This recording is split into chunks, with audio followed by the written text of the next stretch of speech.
ठीक है बेटा, बताइए।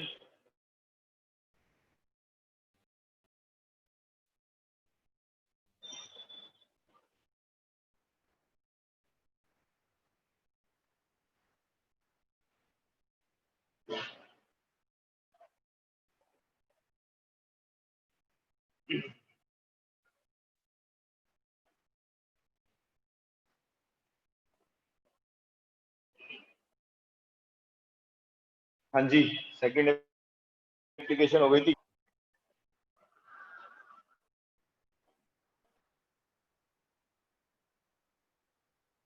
चलिए देखिए, आगे देखते हैं। अब यहाँ पर क्या होता है, इसके लॉजिकल क्वेश्चन की तरफ जाते हैं। Good morning all of you. यहाँ से जो लॉजिकल क्वेश्चन होते हैं उनके बारे में समझते हैं ध्यान से। ठीक है, बहुत अच्छे लॉजिकल क्वेश्चन है और आपको ये परेशान करेंगे एग्जाम में, इन केस अगर आप सही से ध्यान नहीं देंगे इनके ऊपर। ठीक है, देखिए।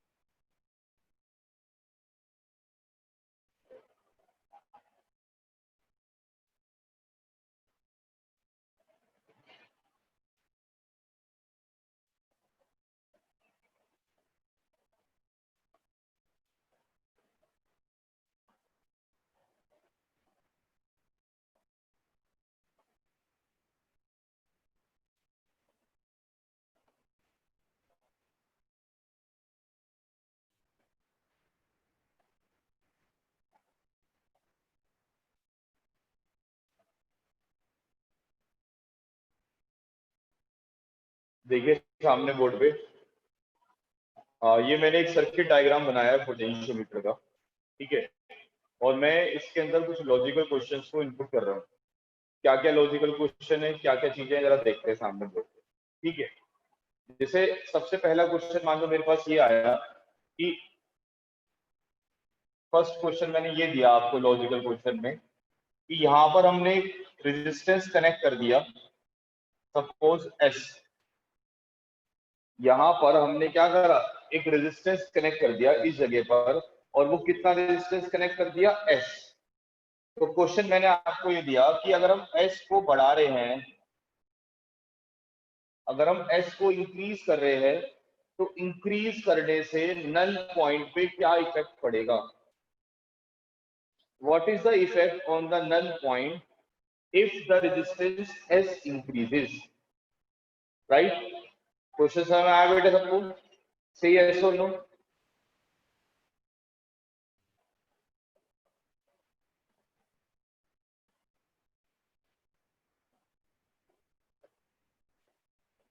हाँ जी, ठीक है। अब बताइए, किसी के पास कोई आंसर है इसका, या कोई इसका आंसर दे सकता है? Anyone knows the answer?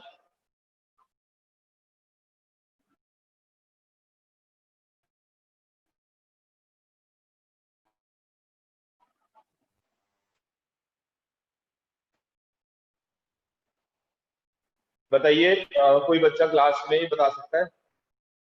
अगर हम एस को इंक्रीज कर देंगे, तो एस को इंक्रीज करने से नल पॉइंट पे क्या फर्क पड़ेगा, ये मेरे पास क्वेश्चन है। What happen to null point if the resistance S is increase?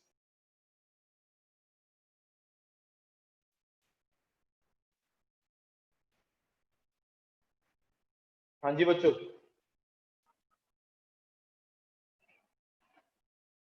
नहीं है किसी के पास आंसर? मैं आंसर एक्सपेक्ट कर रहा हूं बेटा। जो नल पॉइंट है वो आगे चला जाएगा या पीछे चला जाएगा, ये बताइए, या वही रहेगा?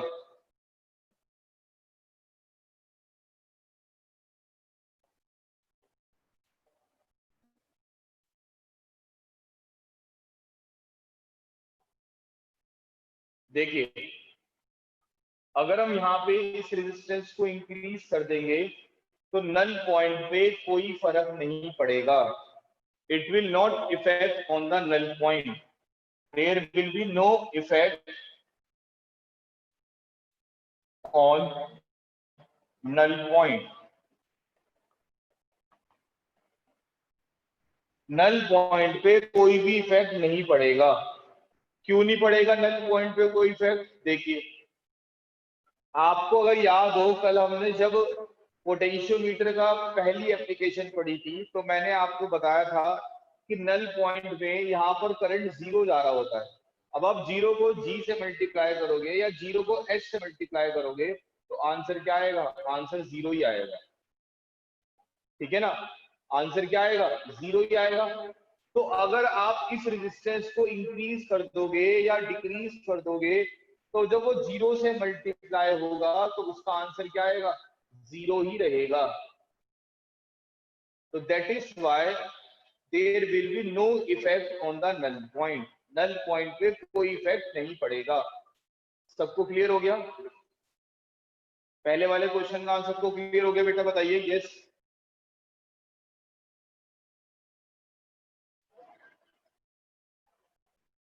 चलिए अब सेकंड क्वेश्चन बताते हैं हम आपको। सेकंड क्वेश्चन में ये कहा गया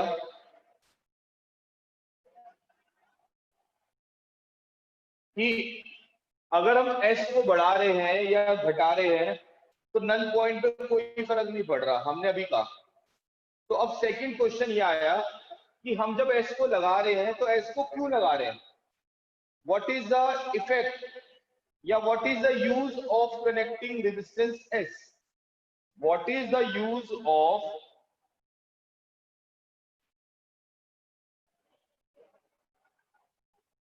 एस? एस रेजिस्टेंस का क्या यूज है?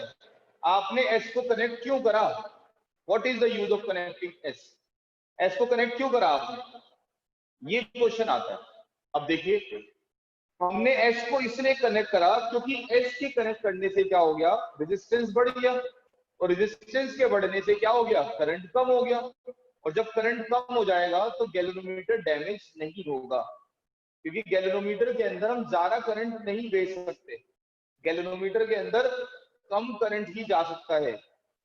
भाई आप नल पॉइंट ढूंढोगे, नल पॉइंट पे जीरो तो आएगा ही आएगा, लेकिन नल पॉइंट से पहले कुछ ना कुछ तो करंट जा रहा होगा।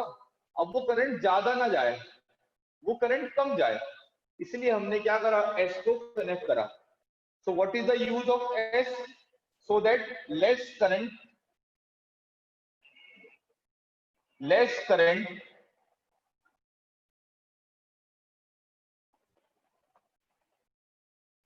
विल फ्लो, ताकि कम करंट फ्लो करे गैल्वेनोमीटर के अंदर।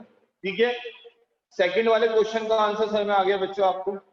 बताइए, हैव यू ऑल अंडरस्टूड? से यस और नो।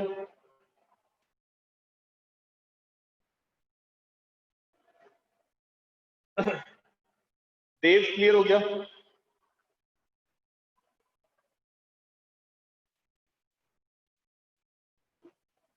चलिए अब आते हैं हम थर्ड पे, थर्ड पॉइंट पे आते हैं, थर्ड क्वेश्चन पे। थर्ड क्वेश्चन में कहा गया, देखिएगा इधर सामने, यहां पर मैं साइड में लिख रहा हूं। थर्ड क्वेश्चन में कहा गया कि अगर हम इस वायर का, ये जो वायर है एबी, अगर हम इस वायर का पोटेंशियल ग्रेडियंट कम कर देते हैं, if if we decrease the potential gradient, अगर हम पोटेंशियल ग्रेडियंट को कम कर दें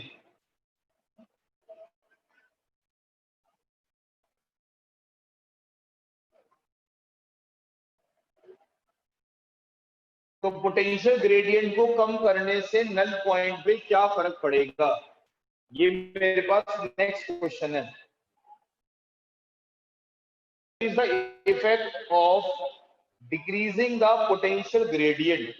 अब देखो, E का फॉर्मूला क्या होता है? E का फॉर्मूला KL होता है, तो L का फॉर्मूला क्या हो जाएगा? E by K। अब अगर मैं K को कम कर दूंगा तो L क्या होगा? बढ़ जाएगा। L बढ़ने का मतलब क्या है? बैलेंसिंग लेंथ क्या होगी? बढ़ जाएगी। बैलेंसिंग लेंथ will increase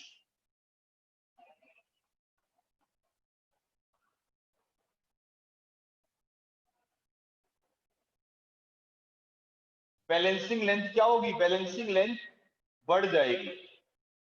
ठीक है, सर में आ गई बात इतनी।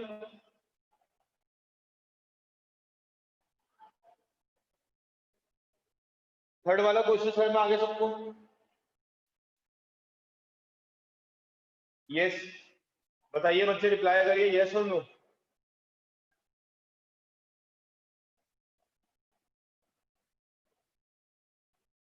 कॉपी करो इसको जल्दी से, तीनों पॉइंट कॉपी करो।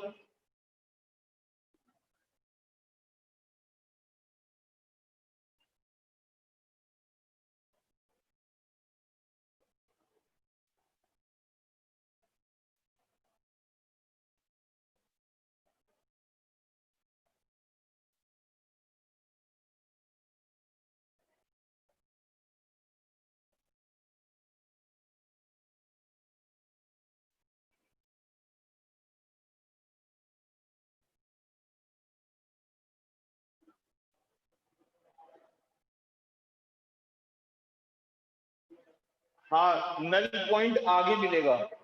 बैलेंसिंग लेंथ का बढ़ने का मतलब क्या है, नल पॉइंट आगे मिलेगा, यहां मिलेगा इधर की।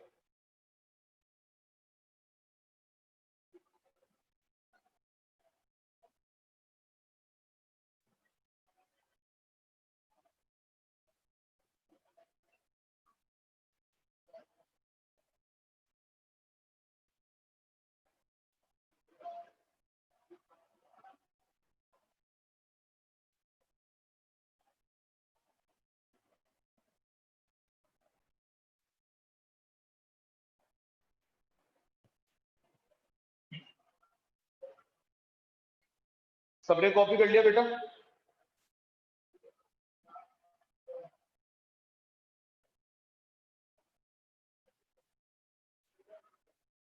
चलिए अगला क्वेश्चन कराते हैं, नेक्स्ट देखते हैं।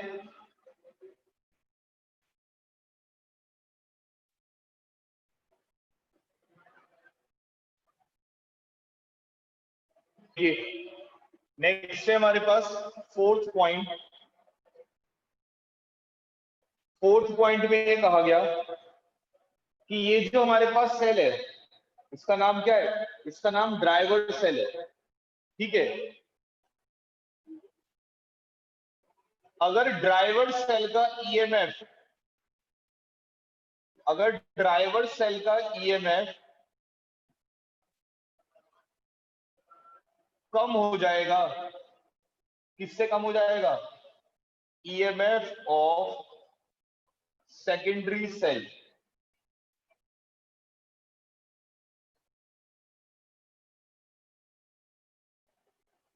अगर ड्राइवर सेल का ईएमएफ सेकेंडरी सेल के ईएमएफ से कम हो जाएगा तो बैलेंस पॉइंट पे क्या फर्क पड़ेगा, what is the effect of on balance point. अगर ड्राइवर सेल का ईएमएफ सेकेंडरी सेल के ईएमएफ से क्या हो जाएगा, कम हो जाएगा। सेकेंडरी सेल का मतलब है ये वाला सेल, नीचे वाला सेल, मतलब ई की वैल्यू, ई डैश की वैल्यू ई से कम हो जाएगी तो क्या होगा। अब देखो, मेरी बात ध्यान से सुनना।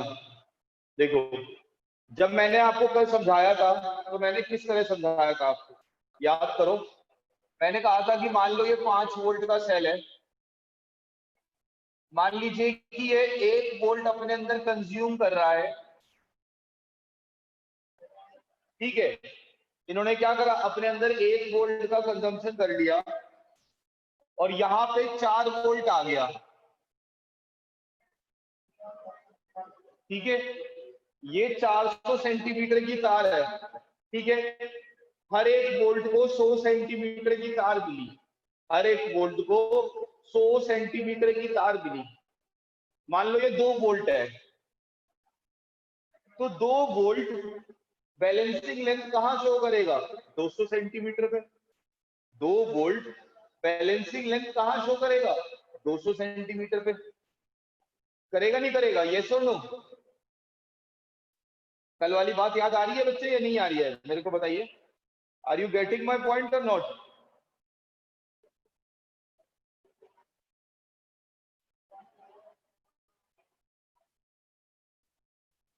ठीक है बेटा, ओके, ठीक है, मुझे समझ में आ गया, आपको समझ में आ रहा है। अब देखिए, अब अगर मैं यहां पर इस 5 वोल्ट की जगह, अगर मैं इस 5 वोल्ट की जगह 1 वोल्ट कर दूंगा, तो आप ये सोचो, क्या मुझे कहीं बैलेंस पॉइंट मिल पाएगा? क्या ये कभी यहाँ पे कहीं बराबर आ पाएगा आंसर? नहीं आ पाएगा ना भाई। ये जो हिस्सा आ रहा है, ये इसका पार्ट ही तो आ रहा है। अब 1 वोल्ट का हिस्सा कभी 2 वोल्ट थोड़ी ना बन सकता है। मान लो इन्होंने कोई एनर्जी कंज्यूम नहीं करी, मान लो ये लगे हुए नहीं है, ठीक है, चलो सारे के सारा वोल्टेज यही पहुंच गया 1 वोल्ट, ठीक है। अब आप एक बार देखो, क्या 1 वोल्ट कभी 2 वोल्ट के बराबर हो पाएगा? क्या 1 वोल्ट कभी 2 वोल्ट का, 1 वोल्ट का हिस्सा कभी 2 वोल्ट बन सकता है? नहीं बन सकता ना। इसका क्या मतलब है? इसका मतलब ये है कि अगर ड्राइवर सेल का ईएमएफ इस वाले सेल से कम हो गया, तो हमें बैलेंस पॉइंट नहीं मिलेगा। There will be no null point, there will be no balance point, हमें बैलेंस पॉइंट नहीं मिलेगा।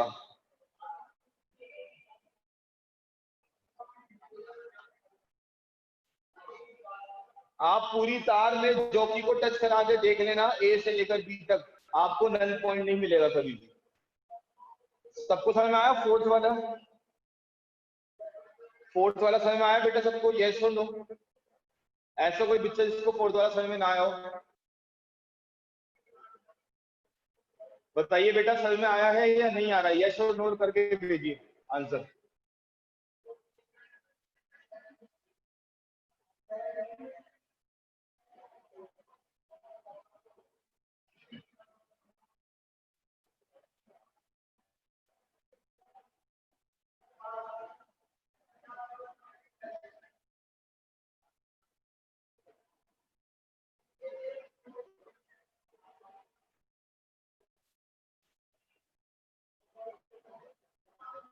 देखिए, एक बात दोबारा समझ लीजिए बेटा, मैंने ये बताया बच्चों, जिसको समझ में नहीं आया सुन लो। फोर्थ वाले पॉइंट में, अगर ड्राइवर सेल का ईएमएफ इस वाले सेल से कम हो जाएगा, मान लो ये सेल 2 वोल्ट का है और ड्राइवर सेल का ईएमएफ जो है वो 1 वोल्ट का है, तो हमें नल पॉइंट नहीं मिलेगा कभी भी। क्यों नहीं मिलेगा कभी भी नल पॉइंट? क्योंकि ये कभी इसके बराबर आ ही नहीं पाएगा। भाई बराबर आने के लिए क्या होगा? इसका पार्ट होना चाहिए ना। अब 1 वोल्ट के अगर आप पार्ट देखोगे, तो 1 वोल्ट का पार्ट 2 वोल्ट कब बन सकता है? बन ही नहीं सकता। 1 वोल्ट के हिस्से तो आधा वोल्ट होगा, 0.8 वोल्ट होगा, ऐसे होगा।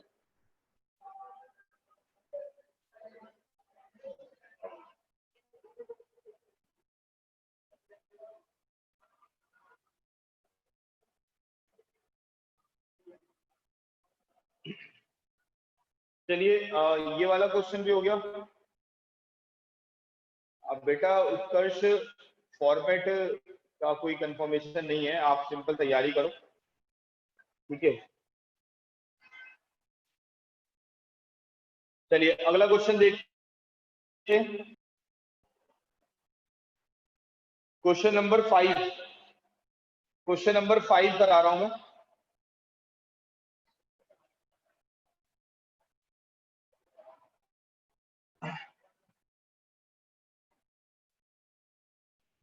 क्वेश्चन नंबर 5 है,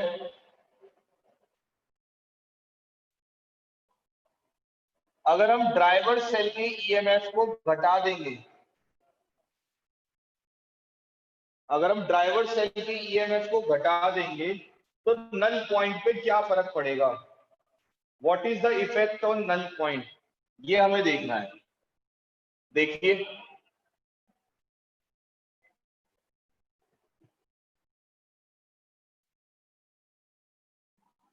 सबसे पहले आप ये देखिए कि अगर हम ड्राइवर सेल के ईएमएफ को घटा रहे हैं, तो ये नहीं कि बहुत सारा घटा रहे हैं।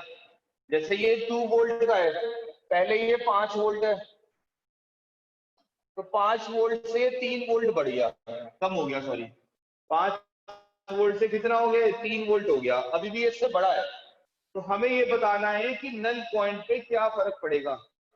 ये मेरे पास 5th क्वेश्चन है, ठीक है। What is the effect on the null point if the EMF of driver cell is decrease.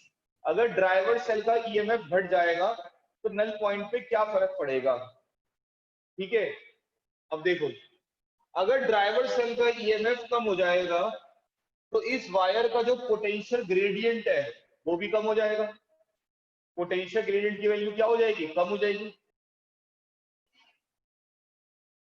ठीक है, और अगर पोटेंशियल ग्रेडियंट हो जाएगा तो हमने क्या पढ़ा? लेंथ बढ़ जाएगी।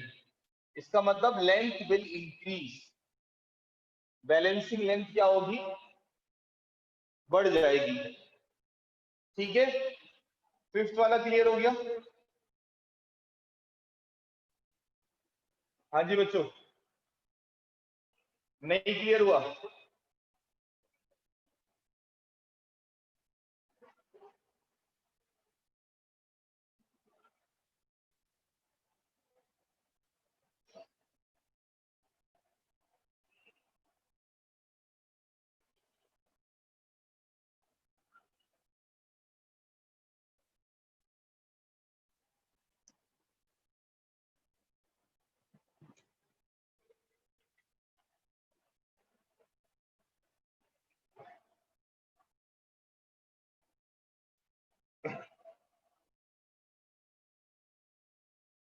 देखो मैं दोबारा समझा देता हूँ आपको, सुन लीजिए ध्यान से बच्चे।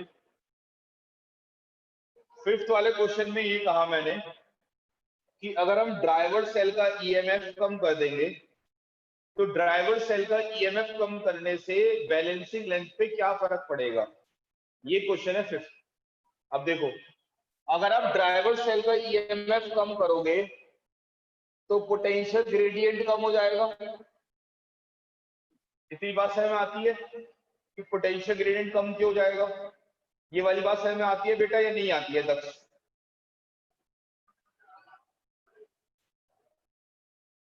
अब आप याद करो, ये वाला क्वेश्चन मैंने कराया था, अगर पोटेंशियल ग्रेडियंट कम हो जाएगा तो बैलेंसिंग लेंथ क्या होगी? बढ़ जाएगी। तो मैंने क्या लिखा? Balancing length will increase, length will increase, वो बढ़ जाएगी। सिंपल है। ठीक है, और किसी बच्चे को दिक्कत? बेटा सब रिप्लाई करा करो, 3-4 बच्चे नहीं बैठे बस क्लास में, रिप्लाई, बाकी और सब बैठे होते आराम से क्लास में। कुछ नहीं पता सर क्या पढ़ा रहे हैं क्या नहीं पढ़ा रहे हैं।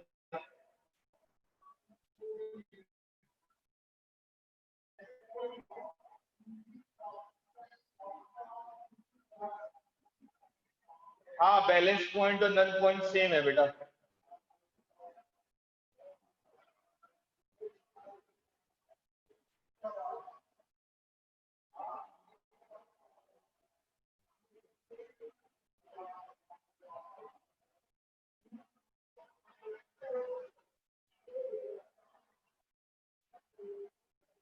यस,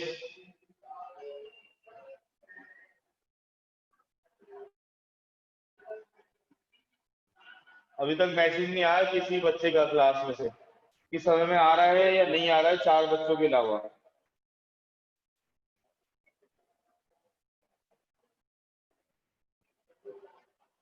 मैसेज करिए बेटा।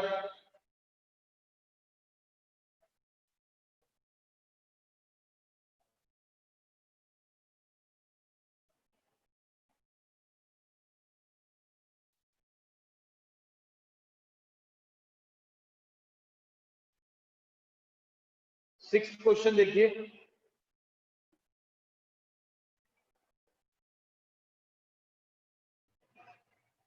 6th क्वेश्चन, 6th क्वेश्चन में कहा गया अगर हम रियोस्टेट को इंक्रीज कर देंगे,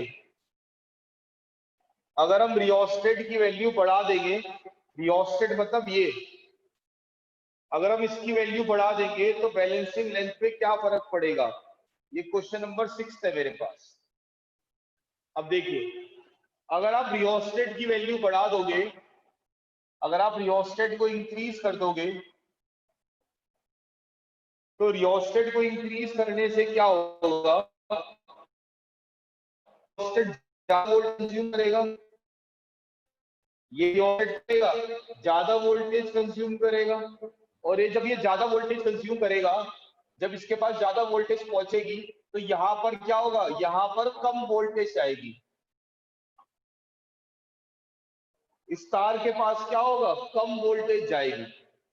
और जब इस तार के पास कम वोल्टेज जाएगी तो इसका के भी क्या हो जाएगा, कम हो जाएगा। और अगेन के कम हो जाएगा तो बैलेंसिंग लेंथ क्या होगी, बढ़ जाएगी। अगर हम रियोस्टेट को इंक्रीज कर देंगे, अगर इस रियोस्टेट को इंक्रीज कर देंगे, तो इसके इंक्रीज करने से क्या होगा, यहां पर इस तार के पास कम वोल्टेज जाएगी। और जब इस तार के पास वोल्टेज कम जाएगी तो इसका के कम हो जाएगा, पोटेंशियल ग्रेडियंट कम हो जाएगा। और जब इसका के कम हो जाएगा तो बैलेंसिंग लेंथ क्या हो जाएगी, ज्यादा हो जाएगी, बैलेंसिंग लेंथ बढ़ जाएगी। तो क्या आंसर आएगा सिक्स वाले का, the balancing length will increase. ठीक है, रियोस्टेट के बढ़ने से के कम हो गया और के कम होने से बैलेंसिंग लेंथ क्या हो गई, ज्यादा आ गई। ये सिक्स वाला क्वेश्चन है। ये सब क्वेश्चन पेपर में किसी ना किसी साल आते रहते हैं। मैं सारे क्वेश्चन एक साथ करा रहा हूं आपको। टोटल 7 क्वेश्चन बनते हैं पोटेंशियोमीटर में, और ये कभी भी आ सकते हैं बोर्ड में किसी भी पेपर में। 7 में से एक पक्का आएगा, ये आएगा आपके पेपर में अगले साल, ये श्योरिटी है मेरी, पक्का वादा है आपसे।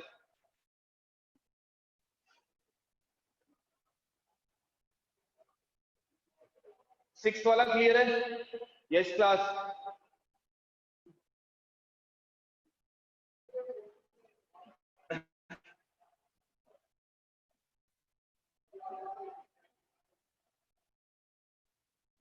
चलिए अब आखिरी पे आते हैं, सेवंथ पे। Seven suppose to be last. Seventh में कहा गया,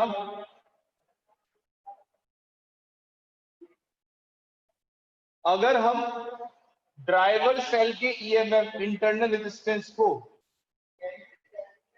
internal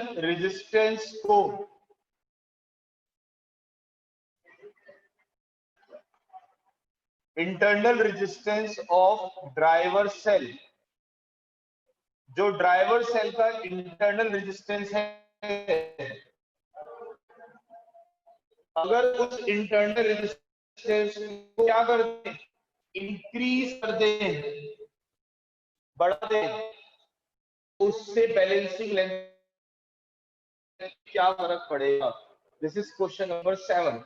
what happened to the balancing length if internal resistance of the driver cell is increased?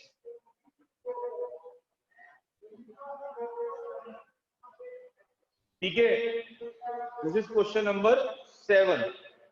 अब देखिए, अगर आप इंटरनल रेजिस्टेंस को बढ़ा रहे हैं तो एक तरीके से आप ये सोचो कि यही वाला रेजिस्टेंस बढ़ रहा है।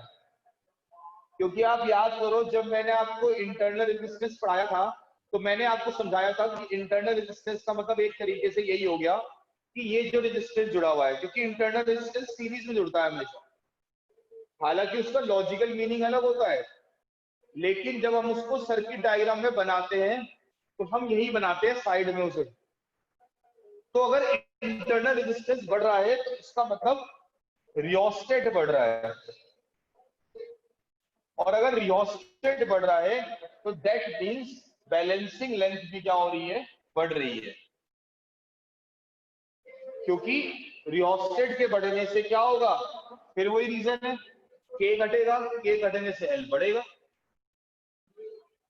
Right. This is question number 7। ये मैंने आपको आज 7 क्वेश्चन समझाए बेस्ड ऑन पोटेंशियोमीटर। बहुत इंपॉर्टेंट क्वेश्चन है, एक क्वेश्चन पेपर में आना ही आना है, 2 भी आ सकते हैं इन 7 में से, ये बात याद रखिएगा ध्यान से। ठीक है, कॉपी कर लीजिए बेटा जल्दी से, फिर मैं आगे अगला टॉपिक पढ़ाऊंगा आपको।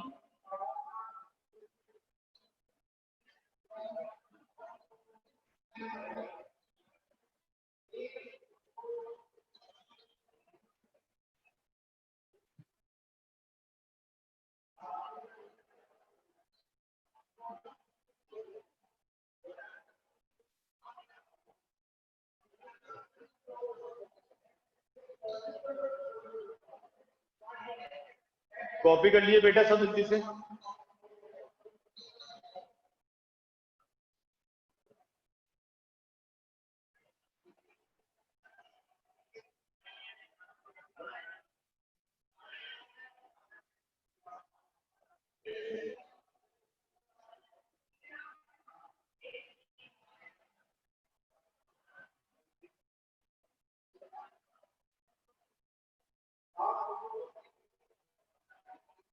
आगे करें, नेक्स्ट पढ़े।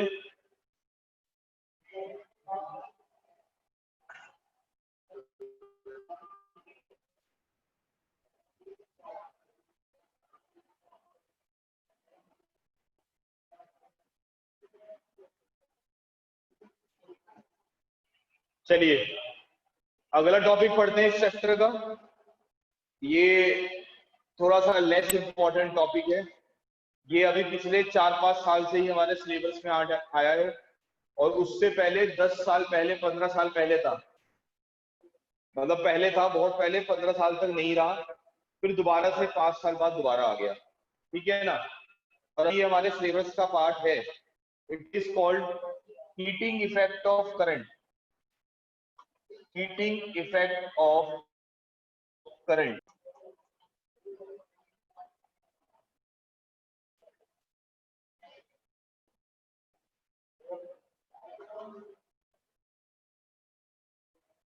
हीटिंग इफेक्ट ऑफ करंट क्या होता है देखिए।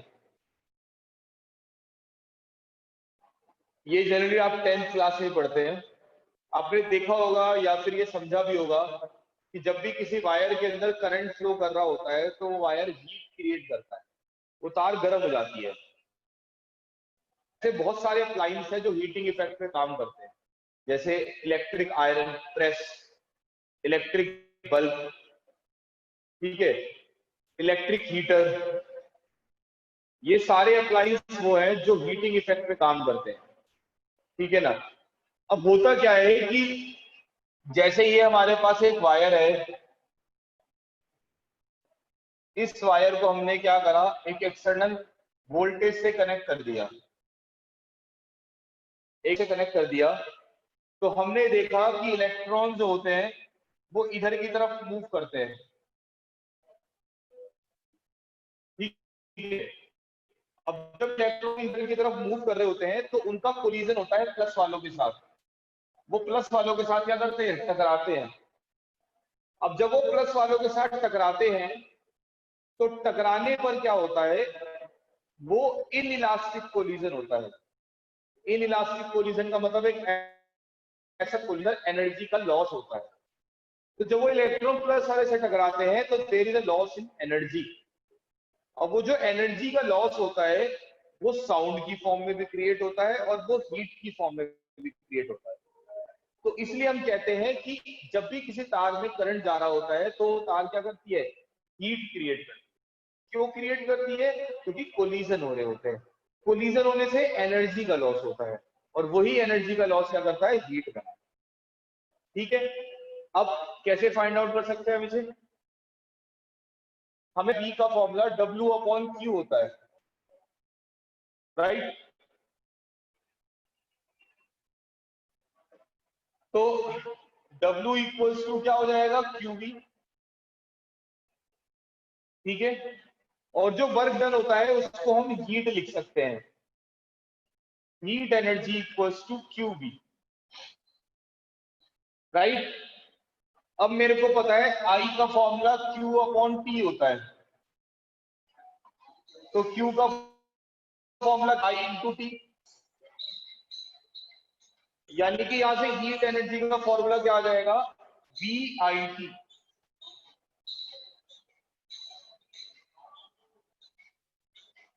ठीक है। ये मेरे पास किसका फॉर्मूला आ गया, हीट एनर्जी का, VIT। V is voltage, I is current and T is time. अब हम इसको आगे भी अलग अलग फॉर्म में कन्वर्ट कर सकते हैं। कैसे, हमें पता है V इक्वल्स टू IR होता है। तो हीट एनर्जी का फॉर्मूला हो गया I²RT। और हमें पता है I का फॉर्मूला V/T आर भी होता है, तो हीट एनर्जी का फॉर्मूला हो गया V square upon R into T. तो इस तरीके से हमारे पास ये हीट एनर्जी के फॉर्मूले आ गए, तीन फॉर्मूले। ठीक है, नोट कर लीजिए बेटा सब। बस आज इतनी क्लास होगी, बाकी फिर हम नेक्स्ट क्लास में पढ़ेंगे। आप सब नोट कर लीजिए अपनी अपनी कॉपी में।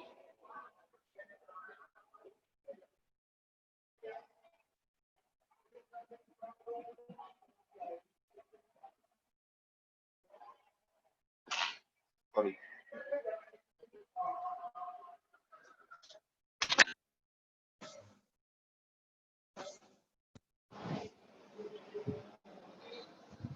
चलिए बस लीव कर देते हैं, बाकी फिर हम नेक्स्ट क्लास में पढ़ेंगे।